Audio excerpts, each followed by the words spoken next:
والله يا حبيبنا يا شيخنا، والله قسما بالله يعني بحلف لك يعني بقسم بالله عز وجل. يعني ما هي العبادة انه انا اروح الجامع وعم شوف بالجامع ناس يعني تتطلع فيك و... وعندها ما عندها يعني حب للآخرين. عندك ما بعرف يعني بتقول لك يعني يمكن انا قديم بالعبادة. والله ما بعرف يعني ما بعرف. ويعني فيش عندن. يعني انا والله بعرف انا الدين، يعني تعرفت على الدين ان انا كنت اول شيء. انا قلت لك شيخنا انا كنت دي جي، كنت انا موسيقى، يعني ما انام الا والسماعات بداني. كرهت الموسيقى، كرهت سبحان من كرهني اياها. شوفها سبحان من كرهني اياها، ما عاد ما بتبالي يعني. انا لما قلت لك بعثت لك هذا المقطع ما يعني يعني ما بهتم بالموسيقى، بهتم بكلام هذا الشخص الختيار.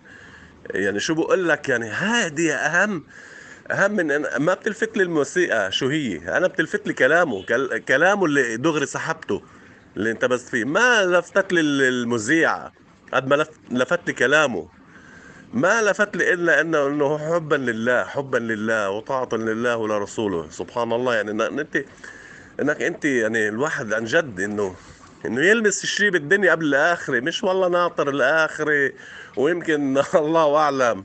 لا، بدنا نلمس بالدنيا، بدنا نلتمس. يعني الواحد، انا مرات بطلع بدي اجيب اكل للقطط.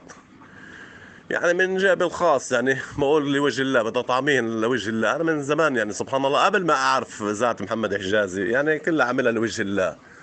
بطعمي بحط مي، قارورة مي يشربوا منه لوجه الكريم. فسبحان الله الله التمس فيني، يعني التمس فيني كأنه بده يطهرني، بده كذا، بده يقربني لإذاعة محمد حجازي، لحتى أعرف إنه الدين كيف المعاملة، كيف الدنيا، وكيف بدك تغير بعض الناس. فسبحان الله أنا بطلع بروح بمشي لي كيلو ونص تقريبا لأطلع أجيب أكل للقطط لطعمين. بقول لي وجه الله. يعني سبحان الله. والله بكيف انا بس اشوف ان عم بياكلوا كذا وبيشربوا مي. وصاروا هن بتلاقيهم يعني هدول بري، البس البري ما فيك تلقطه. بصير هن بيقربوا عليك، بصير بيشوفوا الحب والحب والامان فيك انت، لانك انت بتطعميهن.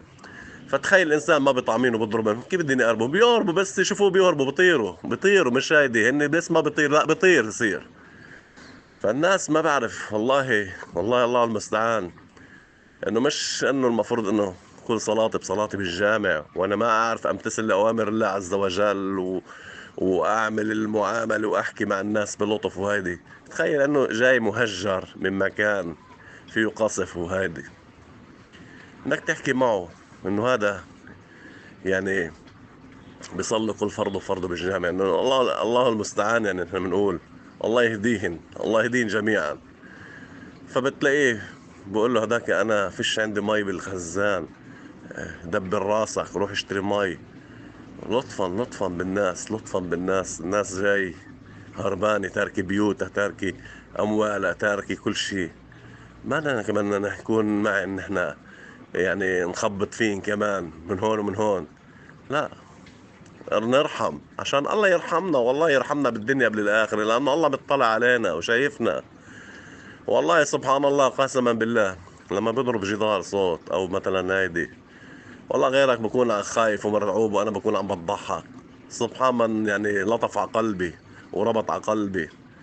يعني هيدي والله كنت يعني بال 2006 كنت اخاف والله. يلا لا، مبسوط والله. ما بعرف ليه، انا ما بعرف ليه، ان كان معي مال ولا ما كان معي مال. هاي رحمة ربك والله، لاني الحمد لله ماسك الاستغفار. هلا مرات مؤثر بسورة البقرة، بس ما بترك لساني عن ذكر الله، ما بترك لساني عن ذكر الله يغفل عنه. سبحان الله، سبحان الله. عن جد الواحد عايش بهالدنيا بتطلع على امور هالناس هيدي كيف يعني، كيف بعيدة عن ذكره ولطفه، بتاكل وبتشرب وهي. ويعني انت سبب وجودك الله خلقك، بدك تعرف شو سبب وجودك. سبب وجودك انك تعبد الله عز وجل.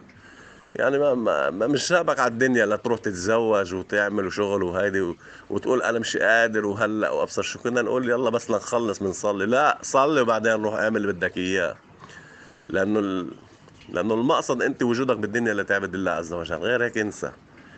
وبعدين بتلاقي لذة لما رب العالمين يلمس فيك صدق النية. والله ما خص انك انت تصلي بالجامع وتصلي هون وتقوم هنيك، ولا لا لا لا، والله الله بلمس فيك وين ما انت كنت. انت متجه عم تعبد مين؟ عم تعبد مين؟ ياما ناس والله منابع على المنابر وامام وكذا وهيدي، والله ما لمسنا منهن يا زلمه، قسما بالله ما لمسنا منهن شيء. ما لمسنا منهن شيء. بس يخلص ان كان بخطبة الجمعة ولا هذه، بس يقول السلام عليكم بتلاقي الناس طالعة وكأنه يا زلمة يعني وكأنه انت هربان هريبي، ينططوا فوق بعض لحتى يطلعوا، لا ياخذوا حفايات او هيدي ويرقدوا ويهربوا. تطلع هيك يا عمي، شوفي الناس بدها شغل، بدها ناس، بدها تعب، بدها شغل صراحة يا شيخنا، والله بدها شغل. وما فيك تيجي للشخص من أولها هيدي. أنا والله بحط على حالي، ما بتفرق معي من يوم الحمد لله رب العالمين، بحط على الاستغفار، بحط على هذه، بشوفوني صلي الحمد لله رب العالمين. صلي 3 سنين من وقت ما تعرفت على ذات محمد حجازي. بقول لي شو انت وين ما عادي. بسبح بستغفر الله، بستغفر الله عز وجل. يعني في ناس بتقبلوا مني، في ناس لما اقول له انه عن الاستغفار، في ناس بتقبلوا مني، في مني بصراحه بضوج بقول لك شو انا كنت طول الوقت. لكن لطول الوقت انا بدي اضلني بجريره هذا وبجريره هذا، عن هذا احكي عن هذا وهذاك احكي عنه، شو بدي فيهن؟ شو بدي فيهن؟ طيب انا ما انت مشكلتك، ما هو مشكلتك انت بدك وقت لحتى تنضف، انت من اللي جواتك لتنظفه كله. هذا بدك تخلع سقطاتك، بدك وقت. ما حتعرف الصح من الغلط، حتقول بدك انه ليك نحكي على هذا وهذاك. شو بدي فينا دول؟ شو بدي فينا اخذ سيئات؟ انا مجبور. لا، بدي حسنات، بدي حسنات. وهي المشكلة العباد هاي اللي نحن فيها. يعني الله المستعان، الله المستعان يا شيخنا، الله المستعان. يعني تخيل مرة انا حكيت خادم جامع، انا حكيته من 5 سنين، انا كان شو يصير معي من سحر وحسد وهذه. قال لي، كان يقول لي آية الكرسي، آية الكرسي. سبحان الله. يعني هو أصابه شيء من هذا الشيء اللي أنا صابني فيه بالزمانات. يقول لي أنا ما بترك بيت الله لأنه صراحة يعني اللي صابني كمان مش هين. أنا قال لي وقت ما تجوز هو صار يخبط يمين وشمال، وبمرته بأمه بوالدته قال لي ما كنت أعرف شو عم بيصير، ما أعرف شو عم بيصير. فلزمت الجامع، قال لي صرت ألزم الجامع بيت الله. فحكينا، قلنا له طب مشايخنا بتعرف الأئمة تبعت الجامعة؟ قال لي ما بيفهموا هاي الشغلات، ما بيفهموا، بيستوعبوهاش، ما بيستوعبوها، بفكروها انه حالي حالي تروح تتعالج تاخذ مسكنات او كذا وهيدي. قال لي هدول ما خصن هدول مشايخنا، بس بلقوا خطب عن ايام 1400 سنة ومنظروا لك هلا هذا هون، انه كيف انت هاي الام كيف انك تهديها ربك يعلم. كيف بدك تهديها ما بعرف. سبحان الله. لا الله هيك مثل يرسلنا مثل محمد حجازي او هي انا بننشر، والله بنقول قاسما بالله، والله بنقول نعمل اللي علينا والزياده، بنقول الحمد لله، او مقصرين كمان بنقول مقصرين. فالحمد لله رب العالمين. الله يهديها الامه، الله يهديها الامه، حتى الله ينصرنا. بس هيدي. وان شاء الله كلنا بندخل الجنه زي ما بقولوا.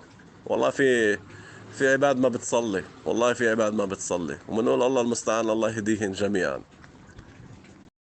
بالتأكيد هرسلها أكيد هرسل له إياها. أكيد من كل قلبي، من كل قلبي، وسلم لي عليه وقول له كتير كتير محمد بحبك وكتير بعزك من كل قلبه، والله يحميك.